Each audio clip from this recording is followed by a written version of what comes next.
National green tribunal NGT ने वाराणसी में गंगा जल की शुद्धता पर गंभीर सवाल उठाए हैं। 80 और वरना नदियों की दुर्दशा से जुड़ी 2 याचिकाओं की सुनवाई के दौरान एनजीटी ने जिलाधिकारी से पूछा कि क्या गंगा का पानी पीने योग्य है। साथ ही सुझाव दिया कि गंगा के किनारे बोर्ड लगाए जाए जिन पर लिखा हो कि यह पानी पीने और नहाने के लिए सुरक्षित नहीं है। इस विषय पर गंगा वैज्ञानिक प्रोफेसर बीडी त्रिपाठी ने गंगा के वर्तमान हालात पर चर्चा की। उन्होंने स्पष्ट किया कि गंगा का पानी पूरी तरीके से प्रदूषित होने का दावा गलत है। उनका कहना है कि गंगा में नाले गिरते हैं, वहां पानी अत्यधिक दूषित होता है, लेकिन गंगा के बीच का पानी अपेक्षाकृत स्वच्छ है। उन्होंने कहा कि यह भ्रम तोड़ने की जरूरत है कि गंगा पूरी तरीके से गंदी हो चुकी है। वहीं उन्होंने जिलाधिकारी के बयान पर टिप्पणी करते हुए कहा कि यदि अधिकारी पूरी तैयारी के साथ जाते तो सही आंकड़े और तथ्यों के साथ जवाब दे सकते थे। उन्होंने भरोसा दिलाया कि यदि 13 दिसंबर को इस मुद्दे पर उनसे सलाह ली गई तो वे सटीक जानकारी और सुझाव देंगे। देखिए, आश्चर्य की बात है कि वाराणसी की डिस्ट्रिक्ट मजिस्ट्रेट इस तरह के प्रश्नों का जवाब नहीं दे पाई एनजीटी को।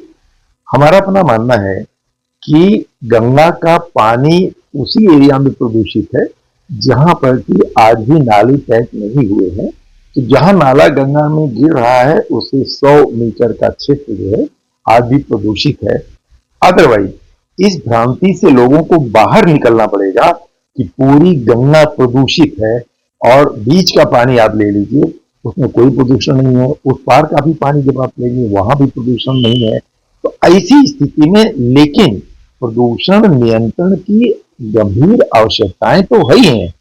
ऐसा नहीं कि एक जगह पानी प्रदूषित हो रहा है तो दूसरे जगह नहीं हो रहा तो हम कुछ नहीं करेंगे। तो ये सत्यता ये है कि वही क्षेत्र प्रदूषित है जहां पर कि सीवेज गिरने का कैसे नहीं हो पाए। वहीं प्रोफेसर त्रिपाठी ने जनता से अपील भी की कि गंगा को स्वच्छ और संरक्षित रखने के लिए सभी को मिलकर प्रयास करना होगा, क्योंकि गंगा करोड़ों लोगों की जीवन रेखा है।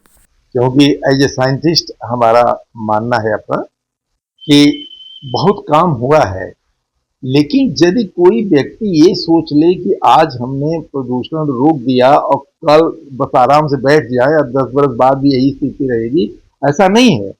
गंगा की सफाई एक सतत प्रयास करने की आवश्यकता है। जैसे आप अपने घर की सफाई करते हैं, एक हफ्ता छोड़ दीजिए तो आप देखेंगे कि फिर से घर में कूड़े आ जाते हैं। तो ऐसी स्थिति में गंगा जहां करोड़ों लोग निरंतर उसके संपर्क में हैं, अपने नहाने के लिए, पानी पीने के लिए और कार्यों सिंचाई के लिए, सारी चीजों के लिए उसका जो है दोहन कर रहे हैं गंगा का, तो सतत प्रयत्नशील हमको होना पड़ेगा।